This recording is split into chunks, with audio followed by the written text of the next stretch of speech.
सर्व प्रेक्षकांना जय भीम. मी प्रवीण गांगुर्डे, सायकोथेरपिस्ट आणि स्वतंत्र पत्रकार. आज आपण एका महत्त्वाच्या विषयावर चर्चा करणार आहोत आणि ती चर्चा म्हणजे अशी की डॉक्टर बाबासाहेब आंबेडकरांनी इतकं मोठं मानवतेचं काम केलेलं आहे संपूर्ण जगभरामध्ये की भारतामध्ये ज्या पद्धतीने अगोदर ज्यावेळेस बाबासाहेब आंबेडकरांनी नाशिकला एक घोषणा केली आणि ती घोषणा केल्यानंतर म्हणजे 1935ला घोषणा केली आणि 1956ला त्यांनी दीक्षा घेतली. त्याच्यामध्ये जो काही आमूलाग्र बदल झाला, जे परिवर्तन झालं म्हणजे नाशिकला त्यांनी मी हिंदू म्हणून जन्माला आलो परंतु हिंदू म्हणून मरणार नाही अशी घोषणा केली आणि 1956ला त्यांनी धम्माची दीक्षा दिली. आणि धम्माची दीक्षा दिल्यानंतर आत्तापर्यंत एकूण सगळा जो प्रवास पाहिला तर ज्यांनी धम्माची दीक्षा घेतल्यानंतर त्यांच्या ज्या पिढ्या आहेत त्याच्यामध्ये त्यांचा विकासाचा जो ग्राफ आहे, आलेख जो आहे तो असा वरवर जात राहिला. म्हणजे आपल्या देशाची जी पार्श्वभूमी जर आपण बघितली तर एक गोष्ट लक्षात येईल की बाहेरच्या लोकांनी या ठिकाणी आक्रमण केल्यानंतर आक्रमण करून जी काही या ठिकाणची जी ओरिजिनल जी फिलॉसॉफी होती, ओरिजिनल जी संस्कृती होती त्याच्यावर मोठ्या प्रमाणामध्ये हादरा दिलेला होता किंवा घाला घातला होता किंवा त्याच्यावर लढाई म्हणजे एक प्रकारचं आक्रमण केलं होतं. आणि ते जे आक्रमण आहे त्या आक्रमणामधनं या ठिकाणी जी काही व्यवस्था निर्माण झाली त्या व्यवस्थेमध्ये इथला जो मूळ रहिवासी आहे किंवा इथला जो इंडिजिनस पीपल आहे त्याला अस्पृश्य म्हणून लेखण्यात आलं होतं, त्याला खालच्या दर्जाचं म्हणून लेखण्यात आलं होतं. म्हणजे एक वेळ अशी होती की गायी, बैल, डुकरं, जनावरं, कुत्रे पाणी पिऊ शकत होते तलावामध्ये, पण इथला माणूस जो इथला इंडिजिनस पीपल आहे, इथला जो मूळ रहिवासी आहे तो पाणी पिऊ शकत नव्हता.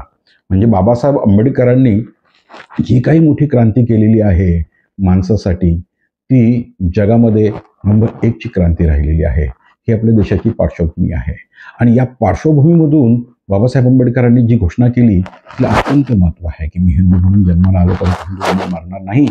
आणि एकूणच ही फिलॉसॉफी 1956ला त्यांनी दिली.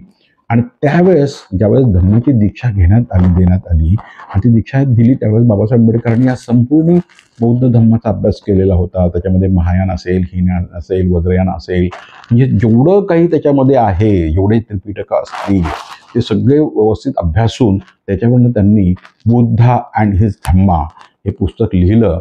म्हणजेच तो एक नव्यान त्यांनी आपल्या एकूण समाजाला दिला आणि तो व्यक्तिमत्व विकासाचं मोठं ते ठेवा तयार झाला.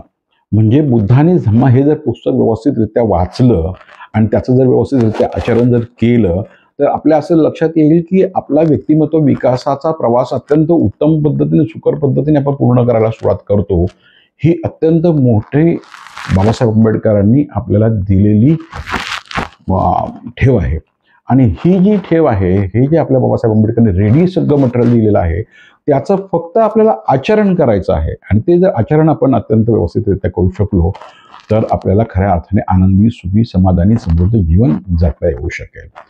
आता याच्यामधनं सगळ्यात महत्त्वाचं काय मिळतं तर बाबासाहेब आंबेडकरांनी दिलेली ही जी फिलॉसॉफी यातनं आपल्याला विवेकी जीवन मिळतं, एक विज्ञानवादी जीवन मिळतं, रॅशनल जीवन मिळतं. म्हणजे जगामधला सगळ्यात पहिला मानसशास्त्रज्ञ जर कुठला असेल तो आपला भारतातला आहे, तो म्हणजे सिद्धार्थ गौतम बुद्ध. म्हणजे सिद्धार्थ गौतम ज्यावेळेस घर सोडतो आणि घर सोडल्यानंतर ज्यावेळेस तो संपूर्ण वेगवेगळ्या विविध प्रकारच्या मेडिटेशनचा अभ्यास करतो आणि त्याच्यातनं मग तो स्वतः मनावर संशोधन करून स्वतःचं एक मेडिटेशन शोधून काढतो. आणि ज्या दिवशी त्याला भारतातल्या बिहार राज्याच्या पिंपळाच्या गया या जिल्ह्यामध्ये पिंपळाच्या झाडाखाली ज्यावेळेस त्याला सिद्धार्थ गौतमाला ज्ञानप्राप्ती होते तर त्यावेळेस सिद्धार्थ गौतमाला ज्ञानप्राप्ती होते त्या दिवशी सिद्धार्थ गौतम हे बुद्ध होतात. आणि बुद्ध झाल्यानंतर त्यांनी ती जी विद्या आहे, मनावर केलेलं जे संशोधन आहे ते त्यांनी स्वतःपर्यंत मर्यादित ठेवलेलं नाही आहे आणि त्यांनी ते संपूर्ण जगामध्ये दिलेलं आहे. अनेक लोकांपर्यंत ते पोहोचलेलं आहे. आज अनेक देश बुद्धाची ही फिलॉसॉफी आचरणात आणत आहेत, बुद्धाच्या फिलॉसॉफीवर जगत आहेत आणि अत्यंत उत्तम दर्जाचं जीवन, क्वालिटी ऑफ लाईफ ते जगत आहेत.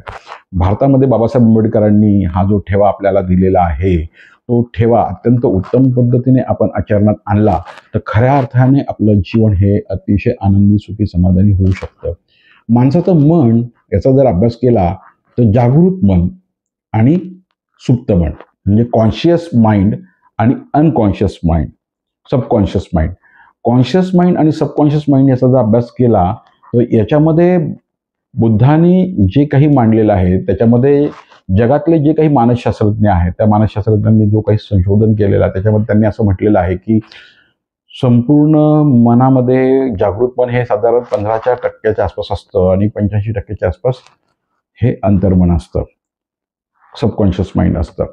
म्हणजे जागृत मन आणि अंतर्मन याच्यामधला पार्ट जर पाहिला तर आता मी तुमच्याशी बोलतोय, तुम्ही हा व्हिडिओ ऐकता आहात, मी बोललेलं ऐकता आहात, त्याच्यावर विचार करतात, हे जागृत अवस्थेमध्ये करत आहात. पण अंतर्मनाकडे मॅक्झिमम लोकांचं लक्ष नसतं आणि ते बाबासाहेब आंबेडकरांनी बुद्धिस्ट फिलॉसॉफी देऊन किंवा धम्माची फिलॉसॉफी देऊन किंवा 1956ला धर्मांतर करून आणि 22 प्रतिज्ञा देऊन ते प्रोग्रामिंग अत्यंत उत्तम पद्धतीने आपल्याला दिलेलं आहे. ते प्रोग्राम उत्तम पद्धतीने जर केलं सबकॉन्शियस माइंडमध्ये तर आपलं आचरण हे विवेकी होऊ शकतं. इतका मोठा ठेवा बाबासाहेब आंबेडकरांनी आपल्याला दिलेला आहे.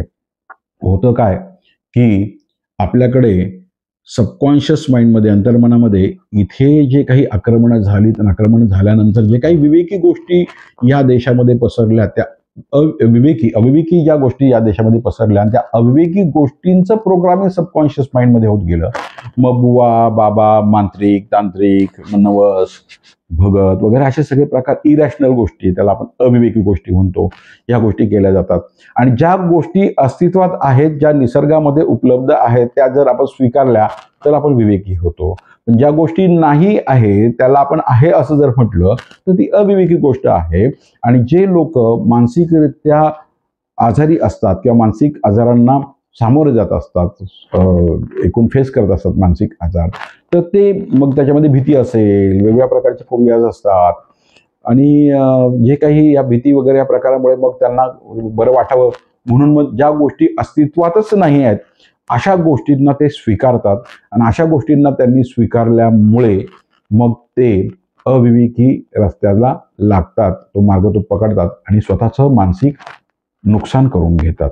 माणसाचं मानसिक नुकसान जर थांबवायचं असेल तर बाबासाहेबांनी जो रस्ता दिलेला आहे विवेकाचा, बुद्ध धम्माच्या मार्गाचा आणि उत्तम पद्धतीने सायंटिफिक मेडिटेशन त्यांनी आपल्याला सांगितलेलं आहे. आणि त्याचं मागच्या एका अनिल वैद्य सरांच्या, माजी न्यायाधीश अनिल वैद्य सरांच्या व्हिडिओमध्ये त्यांनी अत्यंत उत्तम असं विवेचन केलेलं आहे विपश्यना ध्यान मार्गाचं. तर त्याचं जर आपण आचरण केलं तर अंतर्मनामधले जे काही विकार असतात ते अत्यंत उत्तम पद्धतीने आपण काढून टाकू शकतो आणि चांगले जे विचार आहेत ते अत्यंत उत्तम पद्धतीने आपण डेव्हलप करू शकतो. म्हणजे विचार, आपली जी काही प्रक्रिया आहे, विचार करण्याची प्रक्रिया, आपण जसं आपल्याला स्वतःला समजतो तसेच आपण घडत जातो. म्हणजे आपण स्वतःला समजतो, समजा आपण जर म्हटलं की मला सगळं हे उत्तम पद्धतीने येतं तर तुम्हाला नक्कीच कुठली गोष्ट उत्तम पद्धतीने येणार, हा तुमचा सकारात्मक विचार झाला. म्हणजे तुमचे जे विचार आहेत ते विचारच तुमचे आचरणामध्ये येत असतात, कारण ते प्रोग्रामिंग होत असतात. तुमच्या भावना ज्या आहेत त्या भावनाच तुमच्या प्रोग्राम होत असतात, त्याच तुमच्या आचरणामध्ये येत असतात. त्यामुळे तुमचा प्रत्येक विचार अत्यंत महत्त्वाचा आहे आणि हा प्रत्येक विचार माणसाला यशाच्या शिखराकडे घेऊन जात असतो. म्हणजे तुमच्या अंतर्मनामध्ये सकारात्मक गोष्टींचा भरणा जर जास्त असेल, प्रोग्रामिंग जास्त असेल, तर तुमचं यशस्वी व्यक्तिमत्व म्हणून तुम्ही समाजात वावरणार आहात. आणि समजा नकारात्मक गोष्टी जास्त झाल्यात, घटना जास्त झाल्यात, प्रोग्रामिंग जास्त झालं, तर तुम्ही अपयशाकडे मार्गक्रमण करत राहणार आहात. त्यामुळे भूत, भानामती, जादूटोणा किंवा ह्या सगळ्या अविवेकी ज्या गोष्टी आहेत त्यातनं तुम्हाला बाहेर यायचं असेल तर बाबासाहेब आंबेडकरांनी अत्यंत उत्तम जो मार्ग दिलेला आहे त्याकडे जर आपण लक्ष दिलं तर खऱ्या अर्थाने तुम्ही विवेकी विचारसरणी ठेवून धम्माच्या मार्गावर अत्यंत उत्तम पद्धतीने आर्ट ऑफ लिव्हिंग, अत्यंत क्वालिटेटिव्ह लाईफ, उत्तम दर्जाचं आयुष्य आपण जगू शकणार आहात. बाबासाहेबांनी एवढा मोठा ठेवा आपल्याकरता दिलेला आहे, बौद्ध धम्माचं मार्ग आपल्याला दाखवलेला आहे, सगळं रेडी दिलेलं आहे. ज्यांनी या विचारसरणीचं आचरण केलं त्यांना यश प्राप्त झालेलं आहे आणि त्यांचं पाहून संपूर्ण जगभरातल्या लोकांनी या फिलॉसॉफीला ॲक्सेप्ट करून मग त्याच्यामध्ये जापान असेल, सिंगापूर असेल, चायना असेल, तैवान असेल, ऑस्ट्रेलिया असेल, सिंगापूर असेल, वेगवेगळ्या प्रकारच्या देशांमध्ये जगभरामध्ये ही फिलॉसॉफी अत्यंत उत्तम पद्धतीने राबवली जाते. फक्त इरॅशनल लोकांची संख्या जर आपल्या आजूबाजूला जास्त असेल, जे अतिक्रमण झालेल्या लोकांनी या ठिकाणी माणसाची वागणूक दिलेली नाही, ती फिलॉसॉफी किंवा ती संस्कृती या ठिकाणी जर जास्त प्रमाणात वाढत असेल आणि तिचा तुमच्या अंतर्मनावर खूप मोठा पगडा जर पडत असेल तर तुम्हाला जागृत होऊन अत्यंत उत्तम पद्धतीने विवेकाचा मार्ग धरणं खूप गरजेचं आहे. आणि म्हणून बाबासाहेब आंबेडकरांनी दिलेला जो मार्ग आहे तो अवलंबणं आपल्याला गरजेचं आहे. तर याकरता बाबासाहेबांनी आपल्याला जो मार्ग दिलेला आहे त्याचं जर उत्तम पद्धतीने अंमलबजावणी जर आपल्याला करायची असेल, तर कुठल्या कुठल्या प्रकारचे विचार आपल्या मनामध्ये येतात त्याची व्यवस्थित जंत्री तुम्ही शोधून काढा. स्वतःला तुम्ही आत्मपरीक्षण करायची सवय लावा.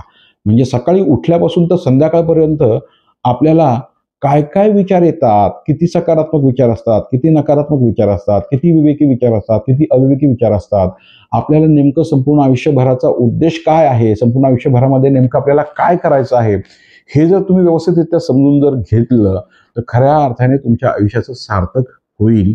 आणि तुम्ही आयुष्यामध्ये आल्याचा जो तुम्हाला उद्देश सापडला, तुम्हाला तुमचं पॅशन सापडलं, तर खऱ्या अर्थाने तुम्ही स्वतःचाही भलं करू शकाल आणि जगालाही तुम्ही आनंदी करू शकाल. म्हणजे आपण स्वतः तर आनंदी राहायचंच असतं आणि आपण स्वतः आनंदी राहिलं तर आपल्या स्वतःला आनंदी राहण्यासाठी आपल्या आजूबाजूचं वातावरण सुद्धा आपल्याला आनंदी करायला पाहिजे असतं.